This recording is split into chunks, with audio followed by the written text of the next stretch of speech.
નમસ્કાર મિત્રો, વિડીયોમાં તમારું સ્વાગત છે। ગુજરાતના જાણીતા સિંગર એવા કિંજલ રબારી અને તેમના પ્રેમ લગ્નનો વિવાદ ફરી એકવાર ચર્ચામાં આવ્યો છે। ભૂતકાળમાં કિંજલ રબારી અને અશોક ચૌધરીએ પ્રેમ લગ્ન કર્યા હતા, પરંતુ સામાજિક દબાણમાં આવતા બંને મરજીથી છૂટા પડ્યા હતા। ત્યારબાદ આ મામલો કોર્ટમાં પહોંચ્યો છે। ત્યારે હમણાં જ 15 તારીખના રોજ રાધનપુરની ફેમિલી કોર્ટમાં આ કેસની મુદત હતી। ત્યારે ગાયિકા કિંજલ રબારી અને અશોક ચૌધરી બંને હાજર થયા હતા અને ત્યારબાદ કોર્ટની જે કાર્યવાહી હોય છે તે પૂરી કરી જ્યારે અશોક ચૌધરી તેમના ઘરે પરત ફરી રહ્યા હતા ત્યારે કેટલાક અજાણ્યા લોકોએ તેમના પર હુમલો કર્યો હતો। ત્યારે ફરીવાર આ મામલો વકર્યો છે। હાલ એવી માહિતી મળી રહી છે કે 15 તારીખના રોજ રાધનપુરની ફેમિલી કોર્ટમાં છૂટાછેડાના કેસની મુદત હતી, જ્યાં અશોક ચૌધરી અને કિંજલ રબારી કોર્ટની કાર્યવાહી પૂરી કરી અને તેની ગાડીમાં પરત ફરી રહ્યા હતા। ત્યારે 4 જેટલા અજાણ્યા ઈસમોએ તેમની ગાડીને ઘેરી લીધી હતી અને હુમલાખોરોના હાથમાં તીક્ષ્ણ હથિયારો હતા અને અશોક ચૌધરી પર હિંસક હુમલો કરવાનો પ્રયાસ કર્યો હતો। જોકે આ હુમલામાં અશોક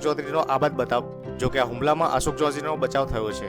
હાલ એ માહિતી મળી રહી છે કે કિંજલ રબારીના પરિવાર દ્વારા અશોક ચૌધરીને કાયદાકીય રીતે છૂટાછેડા લેવાની અને ડિવોર્સના કાગળ પર સહી કરવા માટે દબાણ કરવામાં આવી રહ્યું છે, પણ અશોક ચૌધરીએ આ માટે સખ્ત મનાઈ કરી છે, જેના કારણે આ હુમલો કરવામાં આવ્યો છે તેવું કહેવામાં આવી રહ્યું છે।